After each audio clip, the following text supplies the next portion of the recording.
क्या आपको भी लिटरेरी थियोरी और क्रिटिसिज्म मुश्किल लगता है? तो चलिए एक बार HPSC असिस्टेंट प्रोफेसर के सिलेबस में प्रिस्क्राइब्ड लिटरेरी थियोरी के टॉपिक को फटाफट समझते हैं। Hello everyone, this is doctor Sanjana Singh and I welcome you back to yet another lecture of HPSC Assistant Professor Series. Lecture को स्टार्ट करने से पहले मैं आपको बता दूं कि हमने प्रीवियस UGC नेट इंग्लिश और HPSC असिस्टेंट प्रोफेसर के पेपर्स के पैटर्न्स को समझकर एक 371 पेजेस की PDF तैयार की है, जिसमें हमने HPSC के अकॉर्डिंग प्रिस्क्राइब्ड सिलेबस को यूनिट वाइज और टॉपिक वाइज अरेंज किया है। PDF का लिंक डिस्क्रिप्शन बॉक्स में आपको मिल जाएगा, वहाँ से आप उसे डाउनलोड कर सकते हैं। If you are already prepared, there are notes that can serve your revision and if you are not prepared, आप यहाँ से अपने कॉन्सेप्ट्स क्लियर कर सकते हैं। हमारी पहली थियरी है मार्क्सिज्म थियरी, और अगर इसको और स्पेसिफिकली बोलूँ तो मार्क्सिस्ट लिटरेरी थियरी। आप पहले एक चीज़ अज्यूम कीजिए कि आप एक घर की छत पे खड़े हैं या एक घर में रहते हैं जहाँ बहुत सारी विंडोज़ हैं, और उन विंडोज़ से आपको सिटी दिखाई देती है, लेकिन अलग अलग नज़ारे दिखते हैं सिटी के। जैसे ही आप विंडो चेंज करते हैं तब कुछ और दिखता है। कहने का मतलब है कि शहर तो वही है, लेकिन एंगल बदलते ही इमेज चेंज हो जाती है। ऐसे ही थियोरीज के साथ होता है। हम एक टेक्स्ट को जिस एंगल से देख रहे हैं वो हमारा सारा पर्सपेक्टिव चेंज कर देता है। For example, let's take a text Hamlet by William Shakespeare.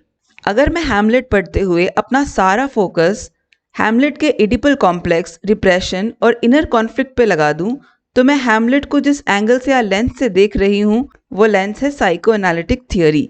अगर आप हैमलेट में साइको एनालिटिक थियोरी को ट्रेस करना चाहते हैं तो आप इसके क्लोजेट सीन पे जाइए, जो कि एक्ट 3 और सीन 4 में है। अगर मैं ओफेलिया के मार्जिनलाइजेशन, उसकी नेग्लेक्टेड स्टेट और गर्ट्रूड की सेक्सुअलिटी और पावर पे फोकस करूं, तो मैं हैमलेट को फेमिनिस्ट थियोरी या फेमिनिस्ट लेंस से देख रही हूँ।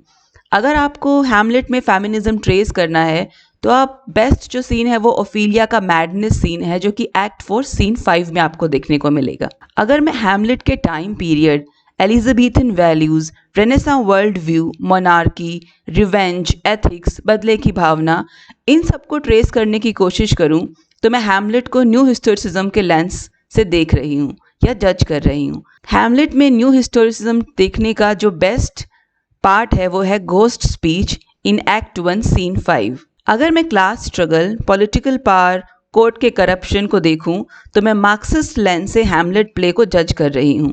हैमलेट प्ले का मार्क्सिस्ट साइड देखने के लिए आपको क्लोडियस की सोलिलोक्वी ज़रूर पढ़नी चाहिए, जो कि एक्ट 3 सीन 3 का पार्ट है। अगर मैं हैमलेट और ओवरऑल शेक्सपियरियन लैंग्वेज, एम्बिग्विटी और बाइनरी अपोजिशंस पे फोकस करूं, तो मैं हैमलेट को पोस्ट स्ट्रक्चरलिज्म के लेंस से देख रही हूं। टू बी और नॉट टू बी, जो सोलिलोक्वी है हैमलेट की एक्ट 3 सीन 1 में, वो इसका बेस्ट एग्जाम्पल है। अगर हम हैमलेट प्ले और हैमलेट कैरेक्टर की instability of meaning, to be और नॉट टू बी, इनसिक्योरिटी की बात करें, तो हम इस टेक्स्ट को थियोरी ऑफ डीकंस्ट्रक्शन के एंगल से देख रहे हैं। ये पूरा का पूरा play, the entire play, all the soliloquies are best example of deconstruction.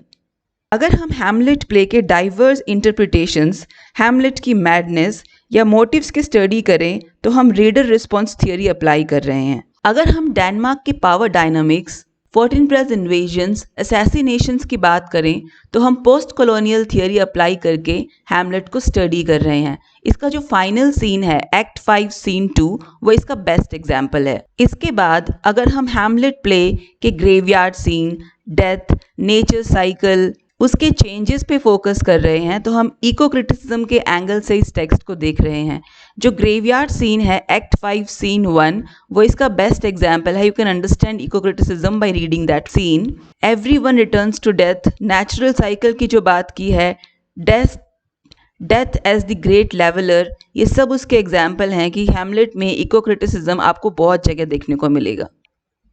तो ये कुछ लिटरेरी थियोरीज थी जो SPSC ने अपने सिलेबस में प्रिस्क्राइब करी हैं। Marxism, post structuralism, deconstruction, post modernism, feminism, feminist theory, psycho analysis, reader response, new historicism, eco criticism और क्वेर थियोरी भी है। इन सारी थियोरीज को 1 by 1 हम उस PDF से रीड करेंगे।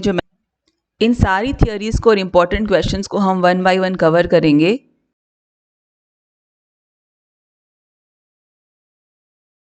तब तक आप अपनी प्रेपरेशंस करते रहिए। मिलते हैं अगले वीडियो लेक्चर में।